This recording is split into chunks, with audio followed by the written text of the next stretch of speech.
Welcome, everyone, to this mini bonus episode of the Bluff Council. I mean, we're just, fuck this. Hey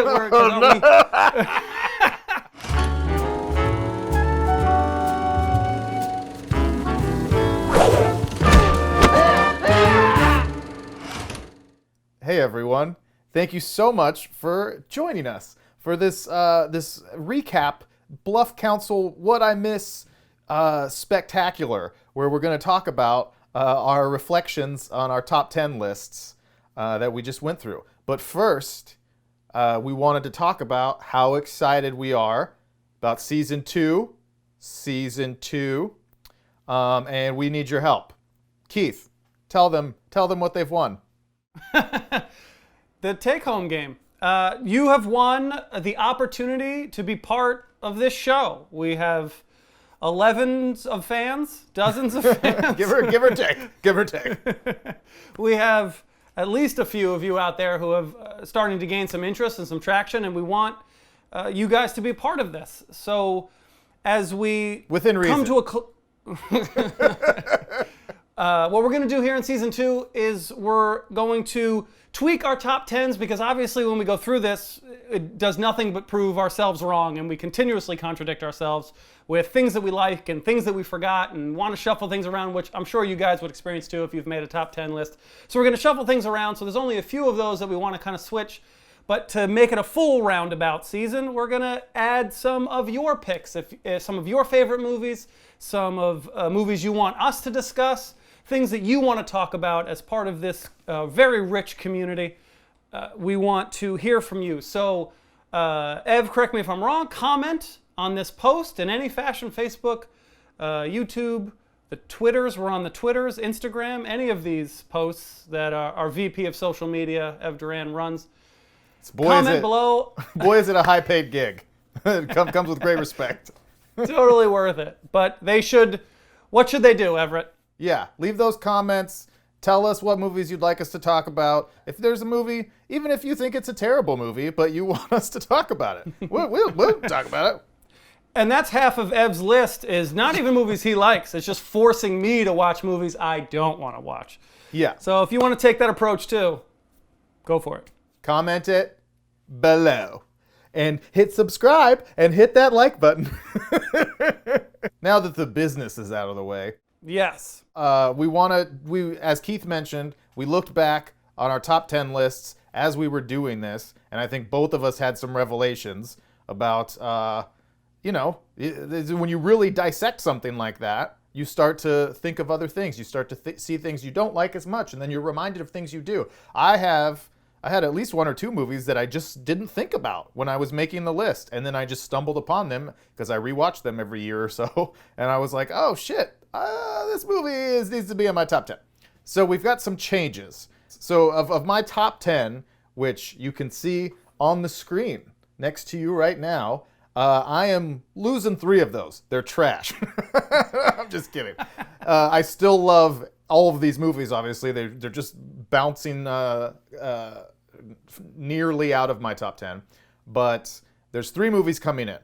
And the first of those films is going to be my new number 6.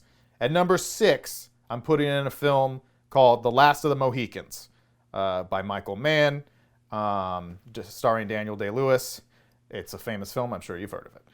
It's a wonderful movie that we will talk about. And it's one I've loved since I was a kid, and it's one that I continue to love more and more as I watch it as I get older. I will find you.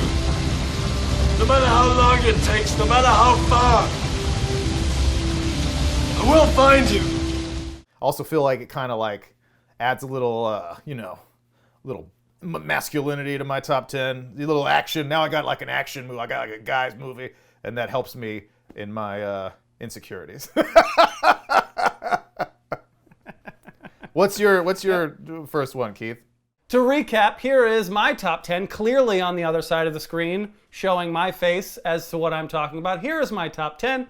So what I am going to do is I'm having a new number 10, but dropping some of my other films down, so not losing all of my films. And my new number 10 will be White Man Can't Jump.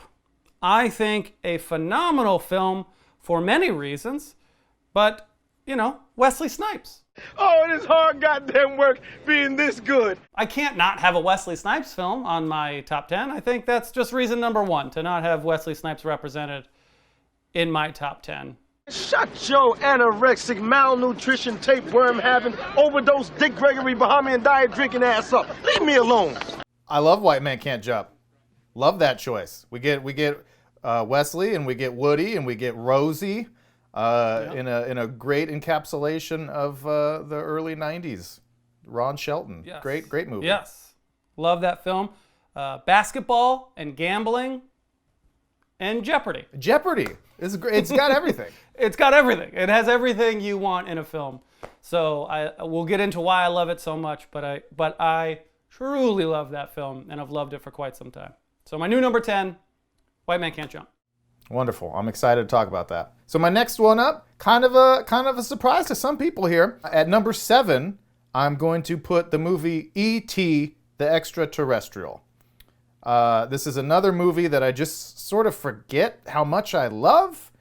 And I watch it probably, like I said, once a year, maybe a little more even. And I just watched it a couple weeks ago and was just like, this movie's so good. It's a perfect movie, I think. I'm just excited.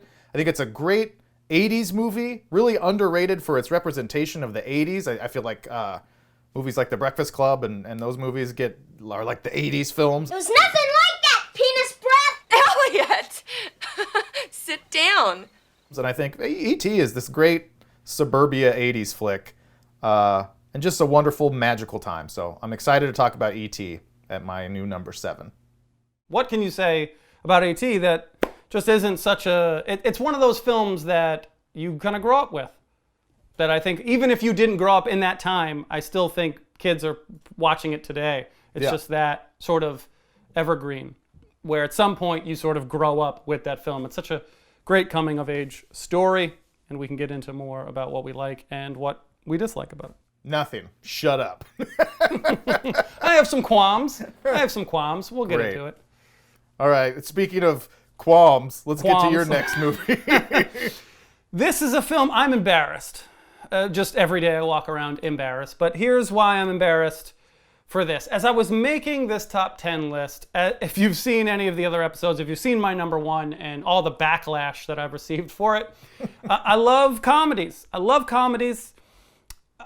They're just everything I want in a movie. I want to laugh. I want a nice story. I want to have fun when I watch movies. And I kept this movie out because I tried to have a little bit more balance. And I felt the pressure knowing I was going against someone as polished as Ev Durán, someone with such amazing, impeccable taste in film and the technical know-how of how to produce beautiful, elegant films. Stick your thumb in her ass. Don't stick your thumb in her ass. Why not? What if she likes it? Well, then that's even worse. Then you gotta keep doing it. Nobody wants to be thumbing an asshole all night long. Thank you. So I felt that pressure, so I did put a couple movies in. Not that I dislike, I do like those films, but I felt pressure to make sure that those types of films were represented. And now that we're past that, I'm just gonna take those films out. So here we are, my new number 5 film. Deal with it, Everett. This is what people show up for. Here we go, my new number 5 film at number 5. And I could argue it could be lower, but I'm not. I'm going to leave it in at number 5. I'm getting rid of Shutter Island. Sorry, Shutter Island and Martin Scorsese. He's not that good anyway. But my new number 5 will be Kingpin. The Farrelly Brothers film, Kingpin. I think that movie is wildly funny. And shame on me for not having more representation of Bill Murray. So this is what I just want to say is my favorite part about these developments with Keith's new altered top 10 is Keith looked at his top 10 as it currently existed and said, you know what? This top 10 list needs less Scorsese and Hitchcock and needs another Farrelly Brothers film. Hi. Hello. Not you. Hi. Hi. These are all fun movies to talk about. Wait, I have one more. Oh, my last one. Great segue to one that's going to be horrible to talk about. You're going to hate it. No, Yeah, no one wants to talk about this next film, but here we go, forcing people through here's it. the thing, you idiots. Open your mind. Don't let them bully you, idiots. Stay Open with your me mind. here. Have a little culture. It's not like I'm not trying to get you to watch some fucking art house foreign film. This is a movie called Lilies of the Field. It is another Sidney Poitier starring film. It's going to replace Guess Who's Coming to Dinner in my top 10 list. I always view those as kind of interchangeable in my head because they're just Sidney Poitier movies that I loved as a child and I love as an adult. But after rewatching both, I thought, you know what? I actually like Lilies of the Field a little more. So that should be the one that's in my top 10. It's a great, great, entertaining film. People get scared off because it was made, like in the early 60s, and it's in black and white, and it's about a handyman, a black handyman who visits a convent, like 4 or 5 nuns out in the middle of the Arizona desert. We built a chapel. It's very nice. What's a chapel? Eine kleine Kirche. A chapel. And it's about their friendship. But it's funny and it's great and the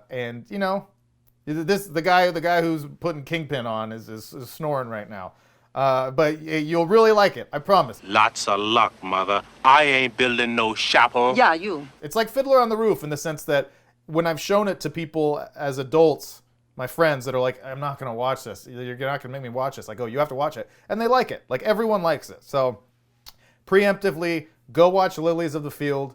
Learn something about cinema history. First, Sidney Poitier, first black actor to win Best Actor at the Academy Awards for this role in Lilies of the Field.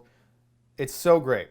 There's a bunch of Mexicans in it, which I love. I always loved as a kid. They're building an adobe, buildings. Eating frijoles. I'm sounding so white. I'm going to cut that out because I didn't say it good. That was my mom's side. I blame my mom for that pronunciation. No beans? You got beans? The most, senor. Them too. As you look at my top 10 list, what have you learned about me and what do you think? And same question about your own top 10 list. What would you say about each of us in a relatively concise way? Yeah, well, there's nothing about me that's concise. So, settle in. Except your penis. What I say I learned about you, which I really didn't know. I would say I learned about you that I think you like heroes that don't fully succeed. You like bittersweet is probably the easiest way to describe it, but you like bittersweet endings, but specifically where the hero or your protagonist is left not succeeding or not 100% succeeding. That seemed to be a very clear theme throughout all of your films. And I just think that that's interesting. Can you name a feel-good ending to any one of your films? I guess Who's Coming to Dinner, now that that's even out of your top 10. Can you name a feel-good, like, oh, we did it, high five? I guess not in a traditional sense, no. Right. So you hate happiness. Fair? Fair? Oh, You love human struggle. Yeah, I like real life. I find those stories to be more interesting as a general statement. I like the gray area of everything. I don't like the clear cut. Because to me that's what life is. Life is a long struggle highlighted by blips of like happiness and joy and success. And I think that I like my stories to reflect that. I have an inherent distrust of a lot of stories that just end with like, ha ha ha, everything's great, because it's not great. They're gonna break up. One of them's gonna die. You know what I mean? Like, so their parents are gonna get cancer. Like, all this, like, it's not great. So don't sell me on that shit. But that's why people go to the movies, to escape that shit. No? No, I think you can escape into, if a film is good, you can escape into a film that's still not necessarily super happy. You know what I mean? And people go to the movies for different reasons. You know, some people go to the movies, like you, I think, as a general statement, because you kind of want to feel good. You want to be entertained and you want to feel good. And I watch the movies because I want to be entertained and I want to be like transported, but I just mostly just want to feel something. Like a good doesn't outweigh, like even if I'm sobbing at the end of a film. The Curious Case of Benjamin Button. For some reason, that movie like breaks something inside of my head where as soon as the end credits have hit, I've watched it 3 times and I start sobbing like a child. And I don't even know. It's like as more times I watched it, I get to the end and I'm like, I'm not going to cry this time. I'm definitely not going to cry this time. And then it's like directed by David Fincher. And I'm like, "Ugh!" And I just like sob like a infant. So, but I love that. Your taste in film is the equivalent of I cut myself to see if I still feel. Thank you. Congrats. Yeah. Congrats. Yeah, I avoid all those things. I try and I've felt too much. I'm broken inside, and I just want to. Yeah, I'm not going to go near that whole area. Yeah. I don't go down that street anymore. If I got beat up on that street, I don't go down that street anymore. Yeah. I'm going to take the long way past home. the graveyard. Yeah. Yep. That's I have problems. We both do. We both have what I've different learned. extremes. We both need help. I think the most interesting thing for me, maybe, of watching you watch my top 10 has been that for someone who loves comedy so clearly, I think that this. I don't want this to sound like a negative because I'm not trying to frame it this way. No, it's just observationally. I think that like you have a difficult time like discerning comedy in a film that's not a comedy. Like, does that make sense? Yeah. I understand what you're trying to get at. I often wonder if comedy is the intent. Yeah. Like with The Lobster and with Boogie Nights, especially, you were like, I don't know if these are intentional comedies. And to me, that's one of the main things I love about both those movies is that they're so darkly comedic. Maybe dark comedies just aren't really your thing, whereas they're like my favorite kind of comedy because I like you want the sadness. I like the comedy. We talk about the source of comedy is like where the comedy comes from, and you like comedy that's a little more, I think, outward, and I like comedy that's a little more because things are so fucked up. This is kind of morbidly funny. Yeah, and I think that's a key difference. Yeah, I have I guess sort of a difficulty in general with, I love making lists. Like I'm just that kind of person. Like I really love ranking things. Like when I was younger, I would like get my friends together, like, let's make our top 10 lists of this and this and this. They all hated it, you know, because it's a specific personality type. Because I like to literally what we do, make a list, let's discuss it. That's interesting. Talk to me. about it. Especially about things that you're passionate about or that you love.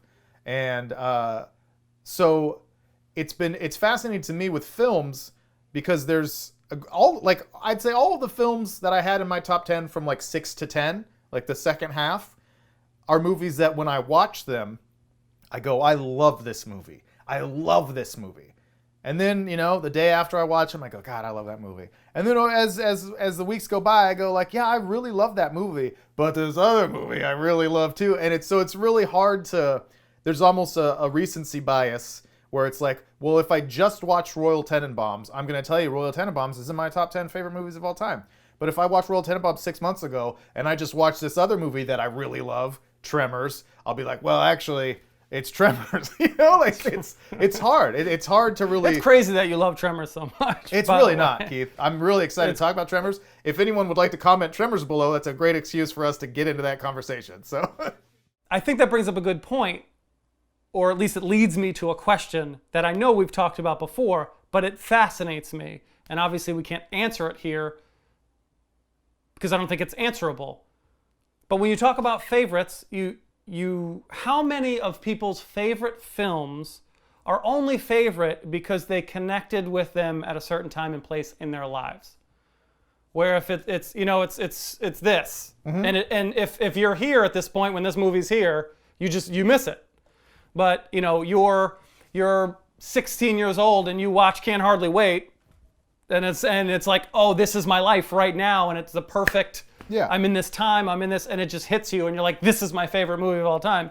Arguably one of my favorite movies of all time. That's great movie. It's an example of me. No one else would use that example, but regardless, you get it, you know? Mm-hmm. Like, it just intersects with you. Or you might watch Goodfellas and you're a guy from North Jersey and you're just like, yes, this is my life. I feel I this. just threw somebody in the trunk last week.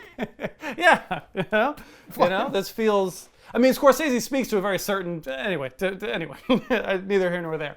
Do you understand my point? How much of it do you think is related to that, or is it? If I saw this movie at any point in time, if you saw Boogie Nights at any point in time in history, if you saw it today, it come out today, would it still be your favorite movie? Probably not. And I think that's the case with anything. Like any form of anything that you like or love. Like honestly, it's all so subjective in that sense where of course it matters what you can relate to at that moment in your life or where you are personally or what you were thinking or what matters to you because your perspective over the course of your life changes so drastically, I think for most people, from year to year, if not more, where, the things that were really, really important to you when you were 16 aren't as important to you when you're 19. And those things aren't as important to you when you're 22. And those things aren't as important when you're 27. And then, like you're constantly like, in my experience, like rebirthing. I feel like I've been 10 different people. If you'd like to think that your standards of what is good wouldn't change as much in terms of the more objective things. Like if I see a film and I know it's a good film, I know it's a good film, regardless of when I see it in my life. How you like it. But in terms of, my love for it and it being on my top 10 favorite lists of all time, that I think I think that about albums, I think that about bands, I think that about books. So that's the way with anything. I think it fascinates me how much things are shaped by how much people's saying, sense in good or bad is really shaped by, the right place, right time sort of situation. And then by that logic, is anything really good? If that's the case, is anything really good? Well, yeah, things are really good because that's still an objective thing. But is anything really your favorite? Is the more appropriate question. Do you actually really love anything? Is the real, more deeper existential question. Because right place, right time. Do I really love anything? That is. Answer a comment below if you think you love anything. Let's get your wife back in here. That's that's a legit question though. That's a legit question. Ooh. Yeah, no, I think it's fascinating. And I think it's interesting just within my own top 10 list that I pushed out, I'm pushing out 2 films that are more recent favorites for Last of the Mohicans and E.T., which were movies I really enjoyed as a younger person because I think when something is ingrained in you at a more seminal period in your life, it becomes a deeper part of you. So that makes sense to me why, and it can speak to maybe your top 10 list too, is like a lot of those movies are comedies that you watched a lot as a kid. And that's why they mean so much to you because they shaped you, The two, that's what but it's 100%. I'm replacing 2 films that I've seen later in life with 2 films that I saw earlier in life that were more impactful solely because of that. Yeah. Solely because of that. So, do you really love anything? Yeah. What? Just give me your reflections on doing the show and what you'd like to accomplish and see going forward. Keith is really analyzing all this stuff. Keith is a businessman mind. Yeah, I love doing the show. I love doing the show because I love having conversations with you.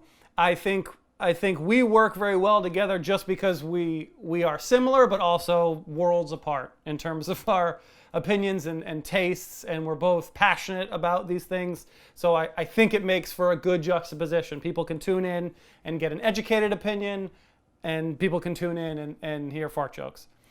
And I think they should both be represented. We're a true yin and a yang. So I love doing that. What I want to see more of is I want to get the show to more people. I think it is worth a watch. You should watch it. You should listen to it. We're a podcast now as well. Wherever you get your podcasts. Give it a listen. I think you'll enjoy it if you like movies. if you like having intelligent conversations about those movies, I think you'll enjoy the show. So I just want to have more people see it. What about yourself? I agree. I'm having a great time. It's a ton of fun. These things are, what people probably don't realize is they are very labor intensive in terms of editing. We alternate editing episodes, and they take a long time. It's a real pain in the ass when you have other things to do. Can't wait to get to a point where we got somebody else that can edit these, or we're doing this full time. That's the dream. It's crazy. It's a With lot your of support. Every time we're doing an episode and one of us references a different film, whoever's editing that episode just dies a little bit more inside, because you got to go like search for clips and find that shots from that movie. Like, oh God. All right, Keith's running through comedies and he's listing out all the comedies from the 80s. Like, so. Or Ev's naming a cut in The Irishman, which is 19 hours long. There's no reference to any dialogue whatsoever. It's just that one kind of cut where it goes like this from this. Find it, Keith. Go find it. Go find it. It's a fucking Do your Easter job, egg editor Keith. in a 9-hour film. It's brutal. You don't want any part of this, Dewey. You don't want any part of this. And you don't want no part of this shit. Great, that's a great underrated movie. Yeah, but no, loving it. Excited for what's gonna come in the new year. I think I kind of want it. Okay, but just this once. Come on in.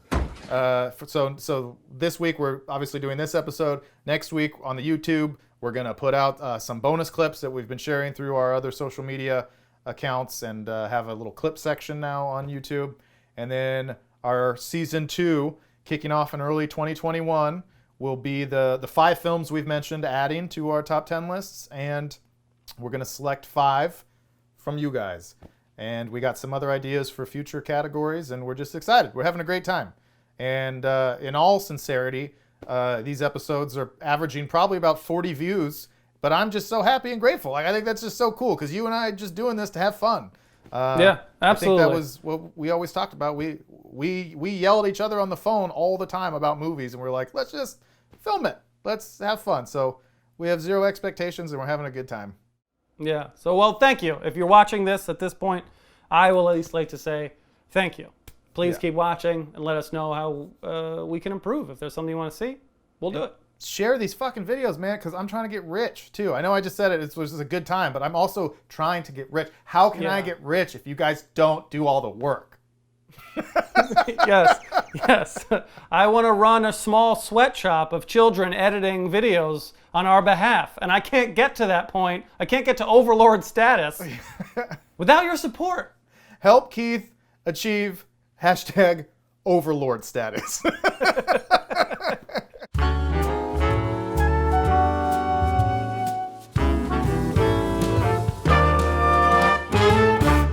I still can't believe you're shirtless in this. We've not addressed it, I don't think, on camera. Keith, this is a last minute thing. I got things to do. I was showering. I was getting ready for the day. So, speaking of masculinity, I'm still shirtless, guys. I respect you. That's why I have clothes on. Okay, I digress. Oh God. Oh, that's the thumbnail. Make a funny face.